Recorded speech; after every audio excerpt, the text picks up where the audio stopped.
Hello, everyone. My name is Eric Cave. I'm the Director of Next Gen Ministries for the Pacific Northwest Conference. And today I'm really excited to introduce you to my friend Sandy Nippert. I've known her for a long time, but she is the new youth ministry leader at McMinnville Covenant Church. So, Sandy, welcome. I'm really excited for you and I have the opportunity to interview you. So, why don't we begin by having you tell us a little bit about yourself? What's your personal and ministry background that led you to this point?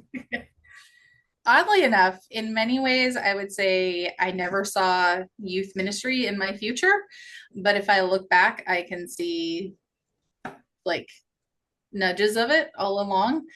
I served on camp staff at a camp in my hometown of Silverton, as well as a short-term mission trip I went on to the Philippines, was on camp staff there. I've been in youth ministry here at MacCov for a little over 12 years now. Originally was just asked by our intern at the time to come help out for one night. It was finals week, and his usual volunteers all needed the week off. They thought they needed to study for finals. So Erik Eck asked if I could come, and I pretty much never left. So I've had the experience of being able to volunteer under four different youth pastors, which has helped shape and grow me and led me to now being the youth leader. I have students who I remember exactly where I was sitting when their parents told us that they were pregnant with them. So I've known these kids for a long time now.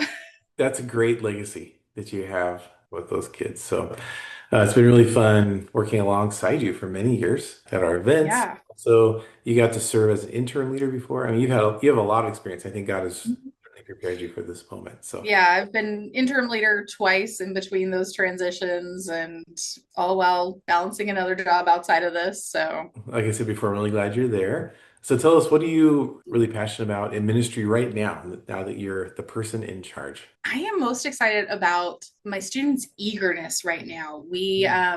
We do an inductive Bible study for our Sunday school class slash confirmation class in the mornings, and most all of the classes at Matt Cove take the summer off, but our class has continued through the summer because they wanted to keep going.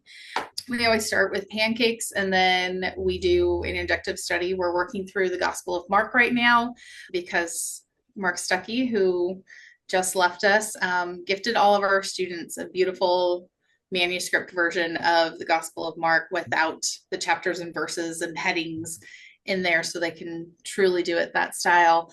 And we get there, we're waiting for pancakes to cook. I'm always waiting for a couple people to straggle in, and they come in and they sit down and they just like will ask me, can I get started? Or like they will just start marking the first thing we're searching for while they're waiting for those pancakes, and they're halfway through before I even get the class officially like started. We have a student who just joined our church in late May, and the other kids have already got him so excited that he has verbally committed himself to Thunder already. Parents have been told by him they don't have a choice, they're sending him. So that's exciting to me, is how engaged and eager the students are currently.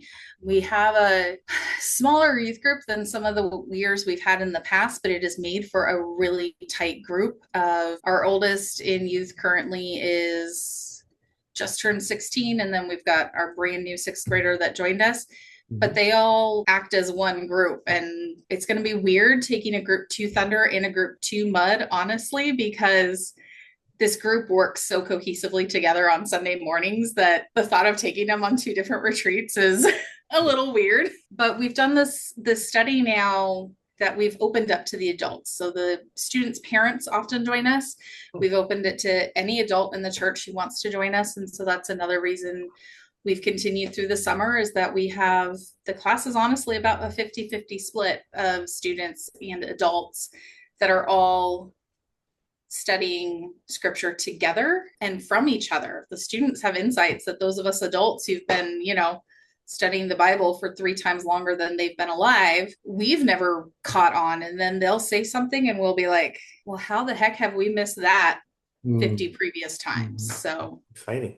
Sandy, how can we be praying for you? if you were to sum it up in one word, it would be balance. I'm doing this as as bivocational second job. I work full time at a healthcare clinic, which thankfully is right next door. So, I literally just clock out of one work, walk over to the other work. It's great.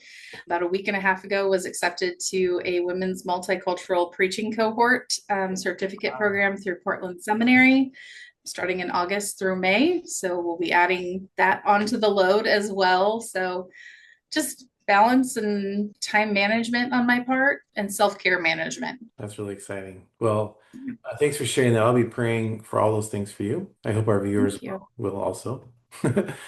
You're doing a great job. I'm super excited for you and for the future of youth ministry at MacCov. So, Thank you. as is our custom, we're going to end just by getting to know you a little bit better through some quick fire Mhm. questions. Mhm. First question is, what is one thing you can't resist? Potatoes. Potatoes. Potatoes. I don't know if there's a way of cooking potatoes that I don't like. With the exception, I'm not like a sweet potato fries person. I don't mind sweet potatoes at Thanksgiving with lots of, marshmallows on them. But as far as like a good russet or golden potato, I don't think there's a way of cooking them that I don't like. Okay, what is your favorite place to be? As an extrovert, I think my favorite place to be is anywhere with my friends. Oh, that's good. Whether it's their house, the store, church, beach, mountains, camp, their car as we're traveling places, just anywhere my friends are. Okay, nice. Next question. Which one would you want the most? Flying cars, robot housekeepers, or moon cities? It is most definitely the robot housekeeper. Since I'm working bivocationally and only have one day off, the things I would give to be able to have that type of help around the apartment, I did the math. We're only like 37 years away from the timeline that the Jetsons was set in, Okay. but I feel like we are a lot further away technology wise from all of us having a Rosie in our houses. And it's very disappointing that we're not closer to having a Rosie.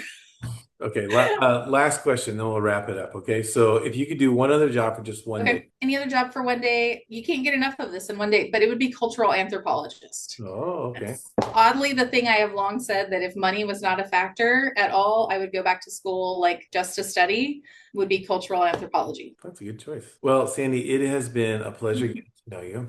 I'm Okay. really glad that you're in your position at McMinnville, and I just want to say thank you so much for taking the time to spend this moment Yeah. with us today. You're welcome. Thank you.